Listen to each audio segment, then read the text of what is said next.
When I first made this video, Gal Civ was not due to be released until June 11, 2022, but they surprised me and released it several months earlier.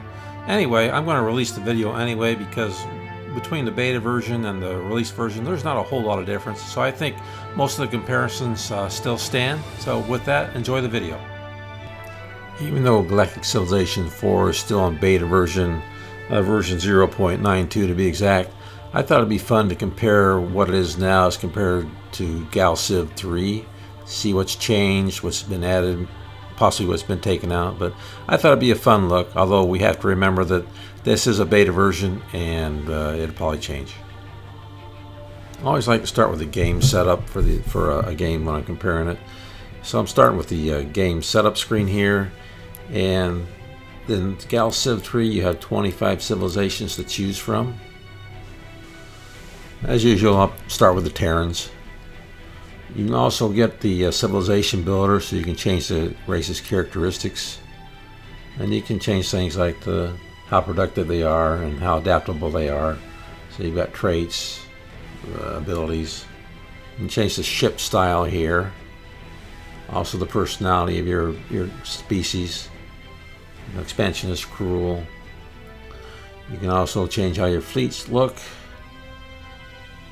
And there's a Star Bases tab there too, which I did not check.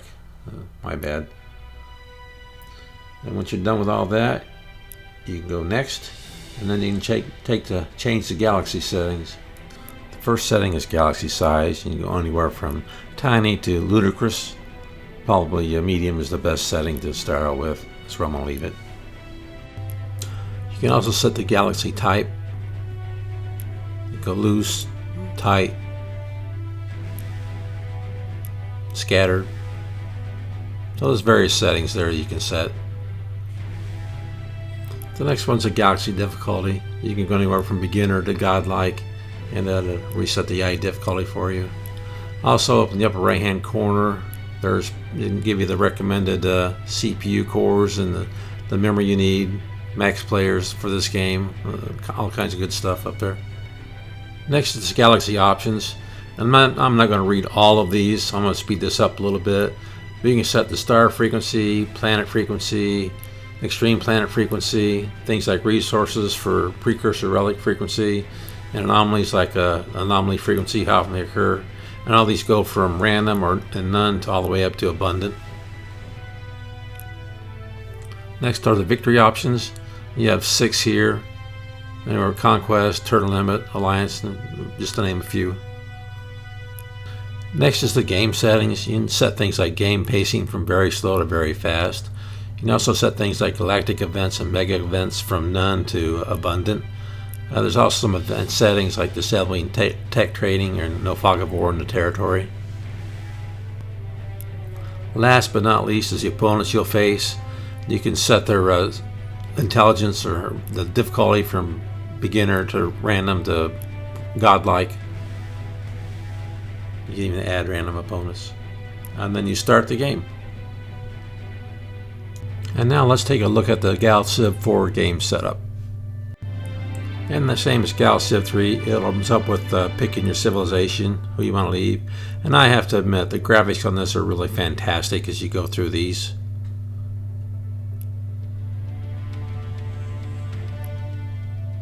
Of course, I'll settle on the humans once again, just to be consistent. So the first thing we look at is customizing your civilization, just like Civ 3, and you can change traits. It keeps track of this by total points. At first glance, I thought there's a lot less available at this screen, but if you look at the 3 little dots and click on them, you get a whole big drop-down list of things you can add and change. So there's quite a bit more there than meets the eye. That's the same with the planet types and map colors and your home planet, things like that, home world. Next, you can customize your galaxy. Go to the galaxy settings. You can set the number of sectors that you have available. You can set the starting sector size and the star frequency. You can also take a look at the worlds, galaxy difficulties, civilization proximity, game pacing, research rate. A lot more settings here than in the other one. Set the anomalies, relics. I'm going to speed up a little bit. just to get through this. Ascension crystals, asteroids. You can also disable text, and you can turn off fog of war in the territory if you want to. But I like having that off. I like having no fog of war on in my territory. Gal Civ IV now has 4 victory conditions. Research, Ascension, Alliance have been removed. Turn limit has been changed to month limit, and prestige victory has been added. And for opponents, this game starts with 8, 3 random, and 5 preset. If I want to add somebody, I just click the portrait and drag and drop. I want to change the difficulty level, just click on the little light bulb, and I can go anywhere from easy to godlike. To summarize the game setup screens, it looks like Gal Civ 3 has went from 11 to 3 screens for Gal Civ 4.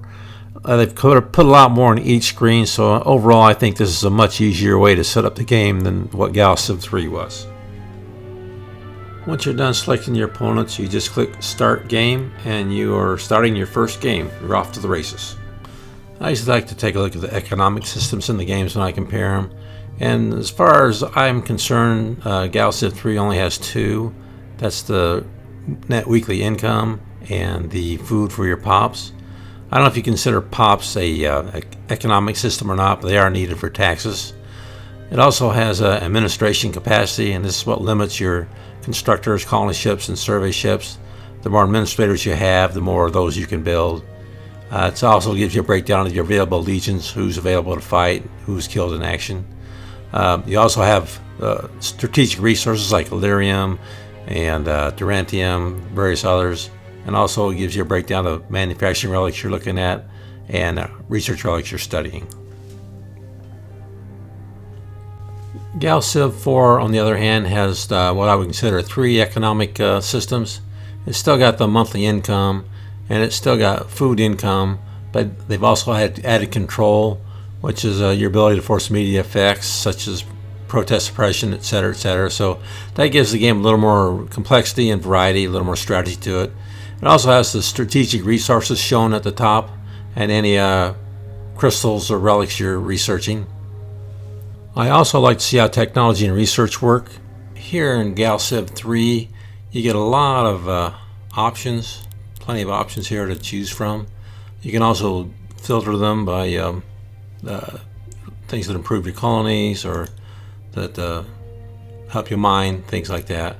Of course, you got this little guy here talking to you, and you get a readout of what the current item is that you have selected over here to the left.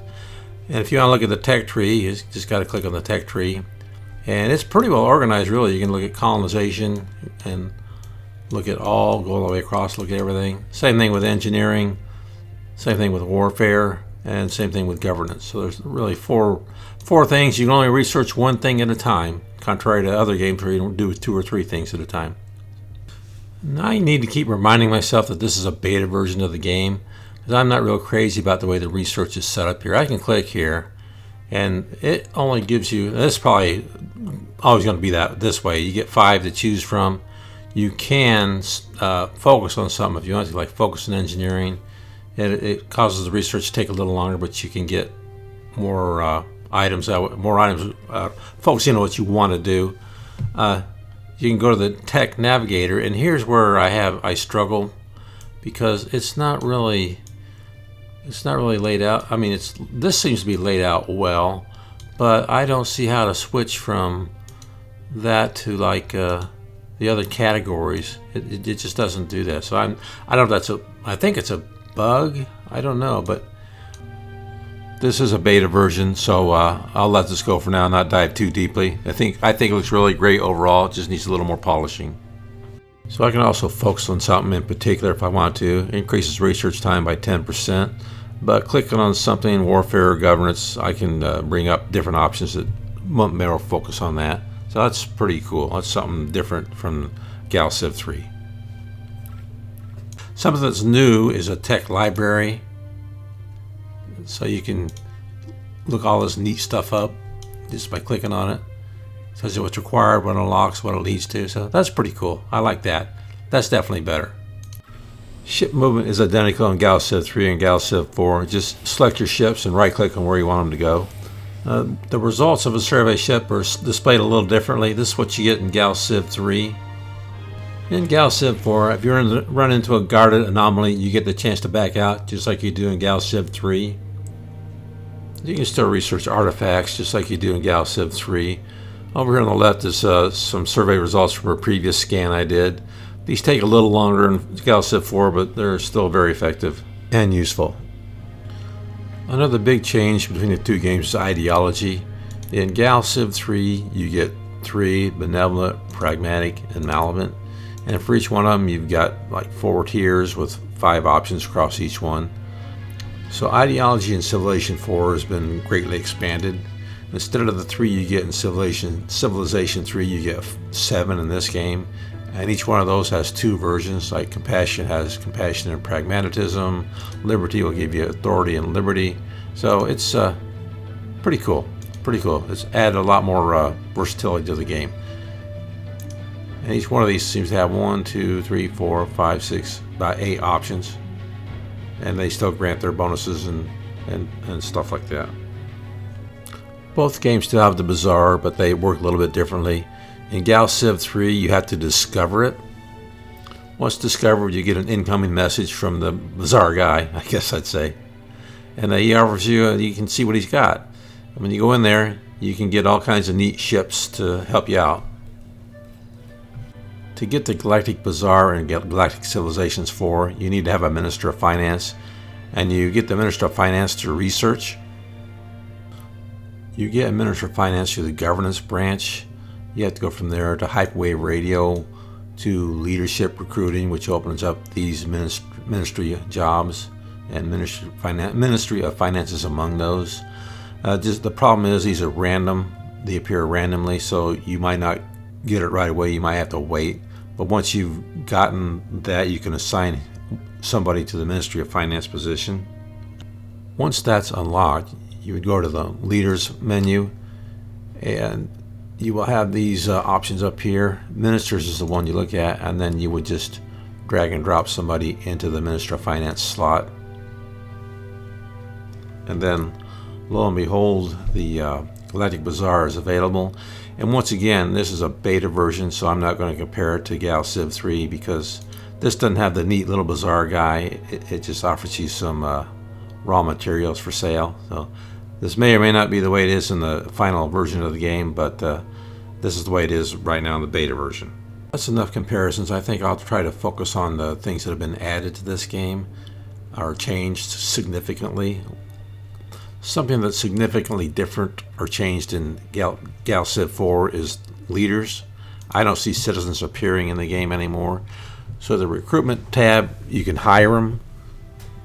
Right now I don't have enough to hire somebody, but if I did, I just drag them over here and they're recruited.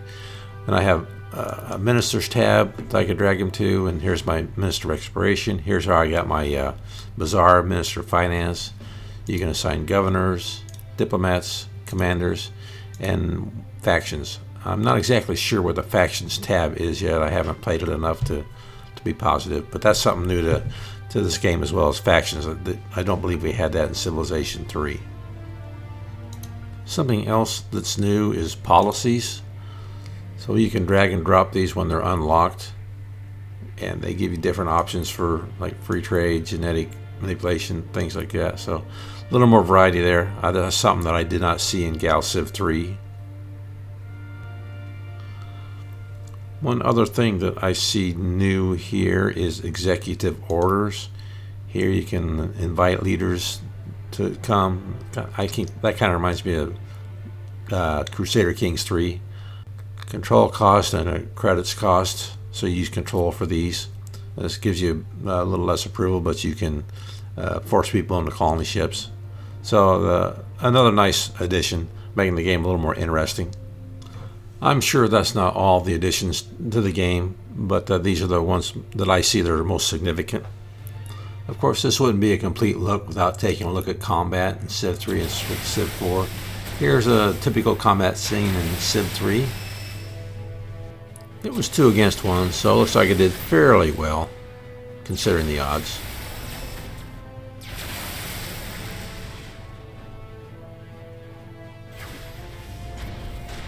But once this is over, I get a readout of the damages done, how I was defeated, ships lost. Pretty good. In Gal Civ IV, if you missed the action, you can get a replay. You can watch the battle. Here I'm fighting with a Yor. In this game, I'm pretty well outmatched, so they make pretty short work of me. And at the end, I get the usual results screen that I did in the other game. The graphics are a little bit better, though, or quite a bit better, really. I think this is a good place to wrap this video up. So if you like it, hit the like button down below. And this is Rich from Loner Strategy Games. I will see you later. Thank you.